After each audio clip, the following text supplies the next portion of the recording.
Notre collègue Loïc Hervé pour l'Union centriste, pour 6 minutes.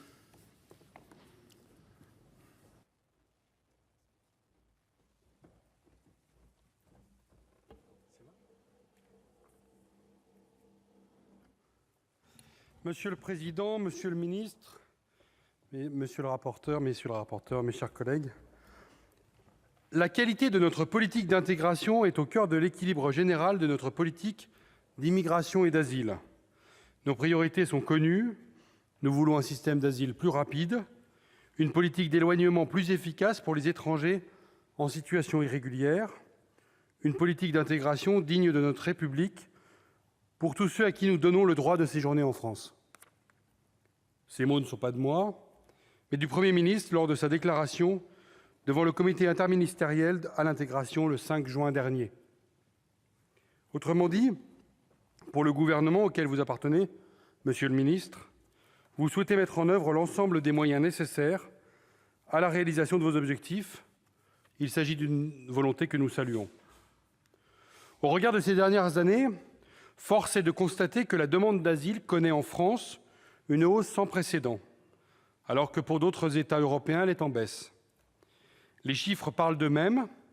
Sur l'ensemble de la période 2007-2017, la demande de protection internationale en France a pratiquement triplé, avec 183%.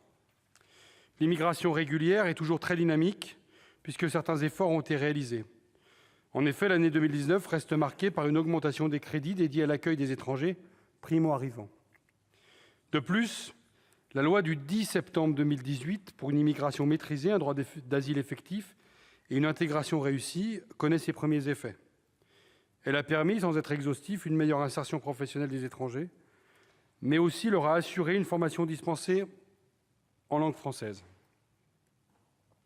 Cependant, notre commission des lois, par la voix de notre collègue M. François-Noël Buffet, signale que malgré des hausses ponctuelles, les moyens programmés par le présent budget sont fondés sur des hypothèses irréalistes et restent notoirement insuffisants au regard des phénomènes migratoires auxquels la France est aujourd'hui confrontée.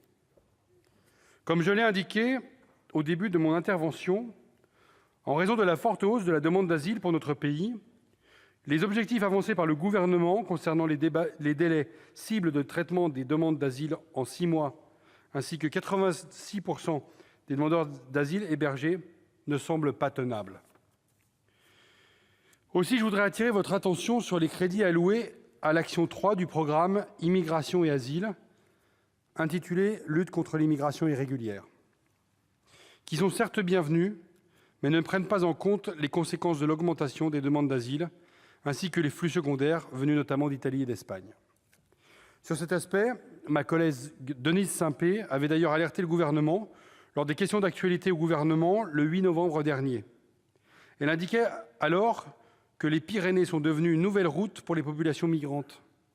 Plus de 50 000 personnes sont arrivées sur les côtes espagnoles depuis le début de l'année, ce qui représente la moitié des entrées sur le continent.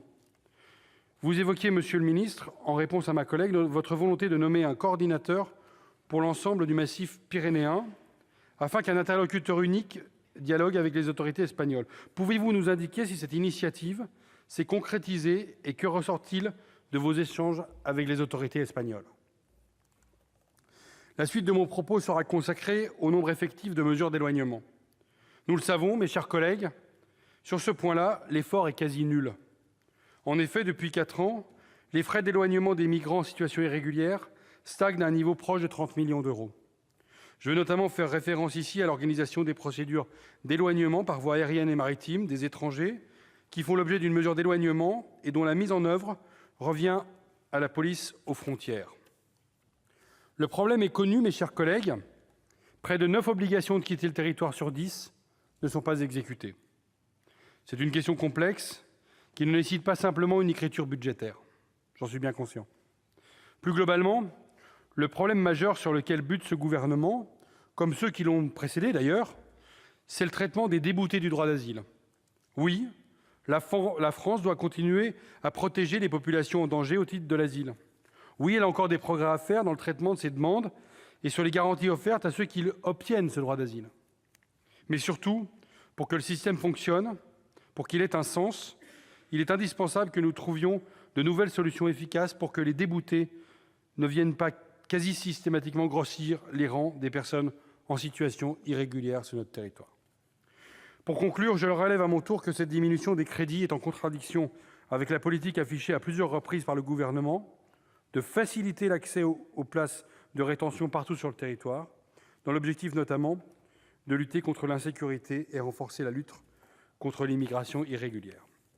Au regard de l'ensemble de ces observations, monsieur le ministre, les sénateurs centristes ne peuvent pas apporter leur soutien aux crédits de la mission Immigration, Asile et Intégration du projet de finances pour 2019.